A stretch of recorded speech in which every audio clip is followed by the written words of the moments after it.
And every Friday morning here at 7:20 on Ramon, Kayla, and Will, we are joined by VolQuest and On Three's Brent Hubbs, who is with us now on the phone lines. What's up, Brent? Good morning.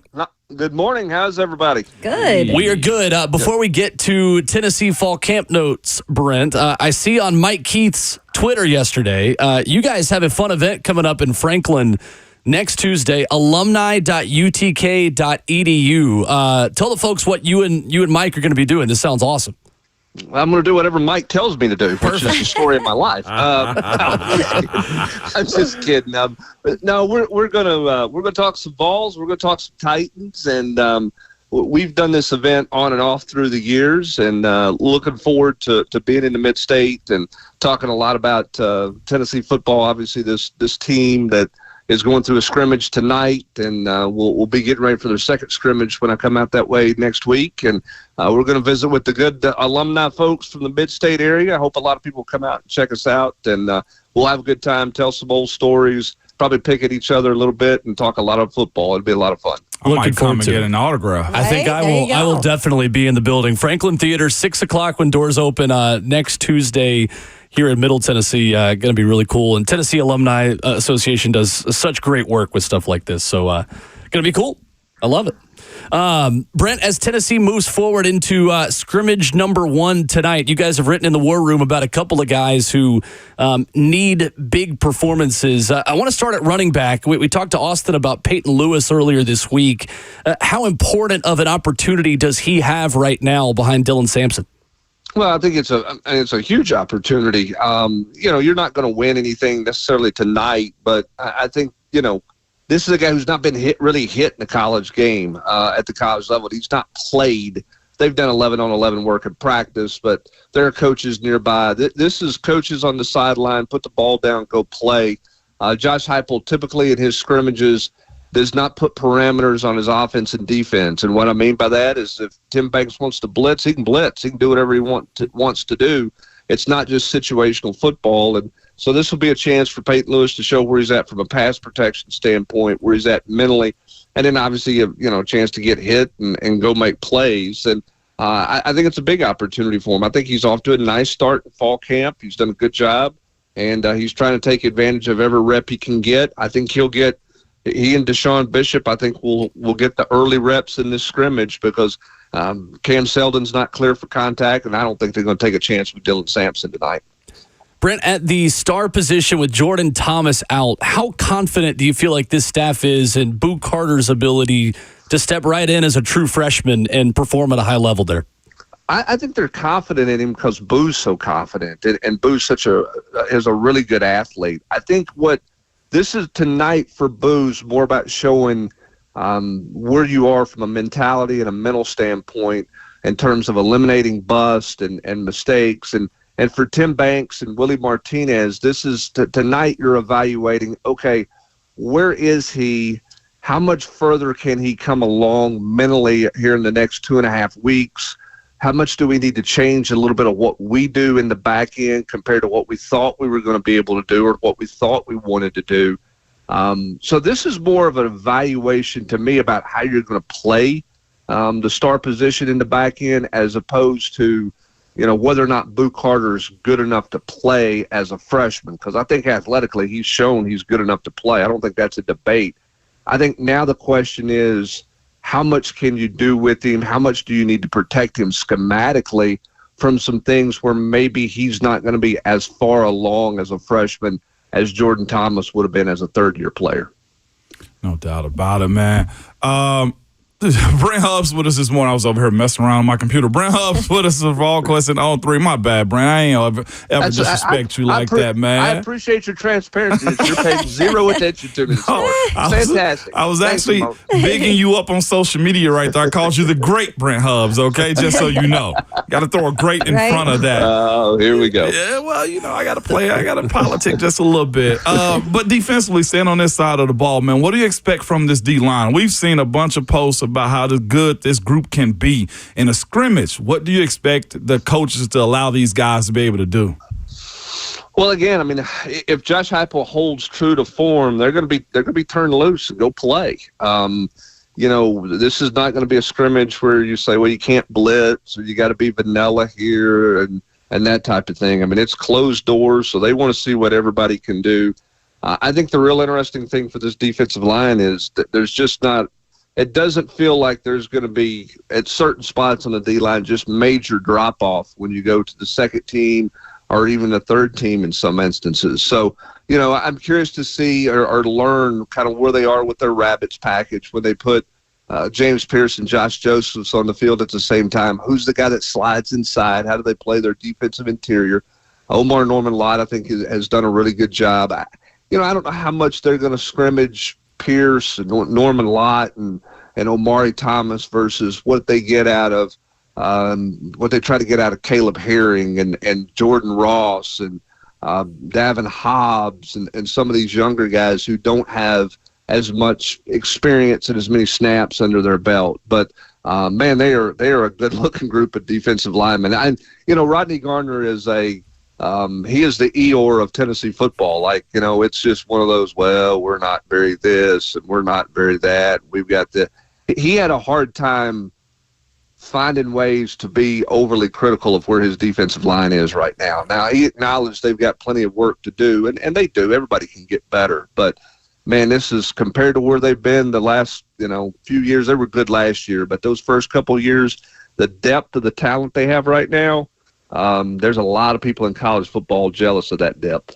In that same context, man, you brought up his name, and I wanted to get to him. Josh Joseph. I became a big fan of him yesterday. I saw a piece of the article that had him admit, man, he had some jealousy towards how James Pierce jumped up higher than he did, and they're good friends still, but the idea that James Pierce got it before him, man, just how big of a person is he? Tell us more about him, Hubbs, and just the type of talent that he can have going into this season for the Vols too, because he's not a slouch. It's just sometimes you got to work and wait. Well, and what was interesting for Joshua did more his freshman year than James Pierce did. When you came out of 2 years ago, people were talking about, privately coaches would say, Pierce had a better first step, more raw talent there, but Joseph was the one who was playing more snaps. He was, more involved in everything. I mean, you go back to he gets his first sack at LSU. He's in the game early in some critical situations. He played a lot more snaps of defense in 22 his freshman year than James Pierce did. The difference was Joshua Joseph got complacent between his freshman year and his sophomore year. And he admitted it. He didn't put into work. He didn't focus on his weight. He didn't do the little things to take that next step that Rodney Garner was publicly and privately asking for, and James did. And I think for Josh was sitting back and watching that last year. He had a little bit of a shoulder injury that slowed him down too during the season. But for him to watch James take off and he didn't go with him, it's kind of like a sprinter running off from you, right? And at the end of the race, he's taking off. It's like, I got nothing. I can't go with him. I think it was an eye-opening moment for Joshua Joseph. And the result of that is Joshua Joseph has put on about 20 pounds. He's stronger than he's ever been. He's more committed to the game than he's ever been. And he's had a better offseason and has put himself in a position that he's going to be a much bigger factor this fall than he was last fall. And, we as people who cover, and particularly older people now, like me, I'm an old guy, you don't fully grasp that these guys are still young kids. And you just don't know when the moment's going to hit him. And I'm not saying he's going to go on and suddenly now be an all-SEC player or a candidate to go high in the draft or anything like that. But, Tennessee has had these kinds of guys over the last 3 or 4 years where the light bulb really came on, and it hit. And it was Jalen Hyatt, and it was Jalen Wright, and now maybe it's Joshua Joseph that's had, I'm tired of being just kind of okay and average. I want to be really good, and I want to put the work in to be really good. And that includes sleeping more, nutrition, taking care of your body, focusing on adding weight, the things you're asked to do at the end of the year in your exit meeting that you didn't do the year before. I think Joshua Joseph has just grown up. He's just matured. I mean, Ramon, you saw it with players when you're at Tennessee. I mean, we've talked about Robert Ayers. and you and I are both big fans of Robert Ayers, but there was a moment where he decided he wanted to be a really good player. It just wasn't his freshman year or after his freshman year. It just took a little longer to get there than it does for some other players. And I think Joseph realized, hey, I squandered a year ago, and I want to go make the most of it now. I just had to bring that up. My bad, Caleb. Because fine. The self-awareness that he had and the way we speak about kids in this generation, as though they don't appreciate anything. No, you don't see that too often where you openly admit your flaws. Yeah. Well, and that's the one thing, Ramon, that I think kids are a little more polished now when they deal with the media, and sometimes guys are a little more guarded. But if you think about some of the interviews that are taking place this week, the transparency of Joshua Josephs is something that you appreciate. To admit you're jealous of your teammate, not that you're a detriment to him or you're a problem because of it, but you're jealous of him. And to openly admit that to everybody takes a lot of self-awareness and self-discovery, if you will, of who you are. I mean, Ethan Davis yesterday talked about, hey, I realized, I tried to block some people last year, and man, I got embarrassed because I wasn't physically strong enough to hold up. I knew I had to go work. And you can know that privately, but you don't hear a lot of people be, transparent about that. And I respect the guys who do that, and certainly came away with Joshua Josephs going, all right, he's a different dude. And you can see it in the complex, Ramon, when he walks by. His head's up. His eye contact's there. He's got a bigger smile on his face. You could tell that he's engaged more than he was a year ago when he just kind of sauntered through with his head down and didn't really have much to say. He's in a different place right now as a student athlete at the University of Tennessee, and I applaud the fact that he acknowledged that publicly. Yeah, that's big. Love hearing that. Brent Hubbs of VolQuest joining us this morning on RKW like he does every Friday at this time. Going on more about the scrimmage and some of the guys that we'll see out there and maybe that we won't see. What about Brew McCoy? I know that he'd like to scrimmage, but is this something they really need him to do just because they're trying to be a little bit more mindful of that? Oh, I'd take his helmet. I'd hide his helmet tonight. He'd probably hide his shoulder pads. I don't think I'd take him to the stadium and let him get dressed. That's my opinion. I mean, I don't think he's going to scrimmage. He wants to scrimmage at some point this preseason. He may talk him into getting a few more a few scrimmage snaps here in another week or so, but I don't anticipate him getting anything tonight.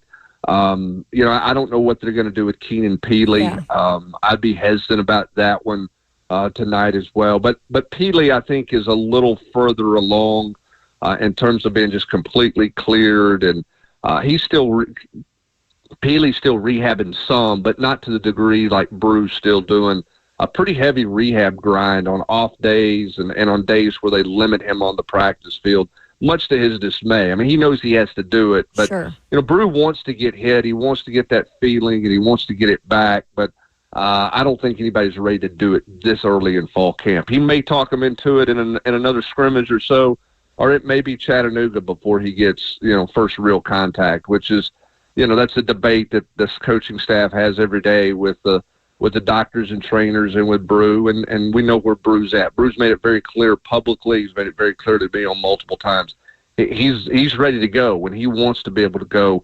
I just don't think it's going to happen tonight. Is that a situation too, Brent, that when the season does start and he is available, do you see this being something where he's got to kind of gradually get back in the groove with Nico? Because you've said the off, field stuff has been great with those two, but with him not playing that much football as of late. Well, I mean, I think that you want to use the Chattanooga game for that, and I think they'll jump right back into it because they're, Brew's a veteran, and yeah. He knows where to go and what to do. I think the one thing that will happen with Brew, and this is where when you get to game week, your management of things are easier because you're not running as much during game week, right? Sure. You're in your set routine. Your practices are a little shorter. It's different than fall camp is right now. So I think Brew's a little bit easier to manage. But, these guys are competitors. Keenan Peely wants to scrimmage so bad tonight that he can't see straight. They want to play football. When you practice all the time and, you're going against your teammate, shedding blocks, who's another linebacker, or you're hitting a sled, or, you're running routes versus air. At some point, you want to go play. That's just human nature as a competitor and a football player, and that's where those guys are. They just have to be smart. I mean, Keenan Pili's 26 years old, who's played thousands of snaps of football. It's okay if he doesn't get, 40 snaps of a scrimmage tonight. Now, he may not believe that, but the reality is it's okay if he doesn't get much scrimmage work tonight. In fact, I'd probably hide his helmet, too, if I were a coach. Just take him away. Ramon's laughing at me, Brent, because I gave a thumbs up. I think Keenan Pili is the last athlete who will ever be my age to play college athletics. But I mean, think about this. Edward Spillman was 10 years old when Keenan Pili was a freshman. Gosh. wow. I mean, Tennessee's freshman linebacker who's in a meeting room every day to learn and is learning from the veteran in the room was 10 when Keenan Pili strapped it on and played his first game at BYU. 10 years old. I saw a tweet yesterday that said, isn't it crazy that current college freshmen were middle schoolers during COVID? And that made me feel really weird about everything. But yeah, that's crazy. All I was thinking is Ramon's not happy with Second me. contract. I was already on my second. I was on my second professional contract at 26 and about to get married, man. What the hell? I don't even want to mention where I was at 26. So I had covered more football at 26 than Keenan Pili had played, which is a scary notion too. So and my hair was really gray at 26, and now it's white at 29. So when you're old, you're old. Ramon. You got to embrace who you are, right? Embrace who you are in life right now. I love it. Brent, how has Nico Iamaleava looked, just from what you hear and what you see at fall camp? How much confidence do you feel like he has in this offense right now? A ton. I mean, I think he feels really good about it. Now, some situations are going to show up tonight, and that's why I think they'll put the ball down and let him play. You don't want to script it out. And I've been around coaching staffs who said, hey, you can't blitz, or you can't do this, or you can't do that. I mean, David Cutcliffe and John Chavis went at it, right? Ramon, there were rules in place at the start of the scrimmage. You can't do this. We're going to limit this because we want to work on this. And then the offense would get a play, and Chief would be like, all right, game on now. Our Chief would sneak in a blitz, and Cutcliffe would be like, game on, let's go. Ultimately, that's what happened. So Josh Heupel just puts it down and wants him to play it. I think it's important for the quarterback position for it not to be scripted, but because he's got to recognize things. He's got to play fast. He's got to see things and adjust quickly, and you can't do that when stuff is scripted out. So I think that's important for Nico tonight. I think he's throwing the ball extremely well. Is he making every perfect decision? No. Has he made mistakes? Sure. And those are going to continue to happen. But I think there's a ton of confidence with Nico. I think Nico has plenty of confidence in where he's at in the offense. I think his teammates have confidence in him. I mean, you heard it from the tight ends yesterday talking about just their belief in him and where he's at right now. So I think physically he's better than he's ever been. I think mentally he's good. He's continuing to grow. And I think everybody's excited to see what he can do when coaches are on the sidelines, ball's placed down, and we go play. Hubbs, you gave me memories of Omar Gaither and Marvin Mitchell and Kevin Simon, Kevin Burnett, just blitzing up the middle. Those A-gap blitzes that weren't supposed to happen, that suddenly you went, wait a minute, why is there an A-gap blitz coming here? We haven't worked on that in practice yet. Chief's mad. And Chief some NFL talent in that, too. And Chief is barking on the sideline, getting everybody else, and out on top of Justin Harrell and Paris. Stop, and Hubbs. the head coach of the New England Patriots who was in there, too. And Mayo, like, come on, man. Hubbs, you ain't supposed to come on here doing all this. Brent, once we've been watching training camp practice with Ramon the last 3 weeks, and I know you see it too when you watch, practice or watch offensive guys. This guy sitting to my left just hates defensive players. I mean, just absolutely trying to knock the ball out at the end of a play. Ramon Foster never is having that. They do too much, man. Like, you ain't got to grab on a running back like that. You got him. Why you trying to lift him off his feet too? Jabari Small didn't ask for this. I love it. But you know what? That defensive player has heard from the time he was probably early in his high school career that if you don't run to the ball and you don't finish through the whistle or after the whistle, then you're on the track running laps somewhere doing something. So it is a different, in a lot of ways, it's a different mentality that everybody goes through. And it's, it's funny. You hear guys, you hear the practice field, the coach says, thud. Okay, yeah, that thud's going to last for about 3 snaps, and then it becomes a tackle, right? I mean, I'll never forget. And I didn't want to go down memory lane all morning this morning, but the first practice I watched with Ed Orgeron, Lane Kiffin's year, it turned into rugby. There wasn't a pad. There wasn't a pad on anybody. And you're like, first practice, everybody's getting look. There, the ball is put down. It's 11 on 11 at the end of practice, and coaches are going. The defensive guys are going, "Hey guys, stay up!" Wink, wink. And you're looking like they're just tackling people with no pads. Like, what are we doing? You know what I mean? And that's the mentality defensive guys have to have. That's God bless them, because I mean, Al Wilson tackled everybody every day. Ramon, I'm sure. Right? I mean, Gerard Mayo was like, I just gave him a little shoulder bump. Oh, okay. That's what they call it. Okay. That's what they call it. Just a little love tap. Like, oh my God, out of here. It's cool. We got a side of thinkers and we got a side of just savages. It is what it is. Good mix. Brent Hubbs joins us 7:20 every Friday morning here at the show. Next week, we will be 2 weeks away from week 1 for Tennessee football. Brent, thank you as always. You're too good, Brent. Thanks, guys. Thanks, Brent. Have a great day, all right? You too. Yes, sir. There's Brent Hubbs. And that is going to be must listen next Tuesday. If you're a Vols fan, come to the Franklin Theater. I will be there. And looking forward to hearing him and Mike Keith go down memory lane like that, talk current Tennessee football. It'll be awesome stuff. He's got so many good stories. UT Alumni Association. I know he always is like, I didn't want to go down memory lane. No, I would love to go down memory lane. Please keep driving. Yeah. Past 10 present. He's the best. Brent's the best. Coming up, we'll continue the Titans conversation. Brian Callahan explains the quarterback breakdown of what you can expect to see tomorrow in Nissan Stadium between Malik Willis and Mason Rudolph. We'll talk about that next.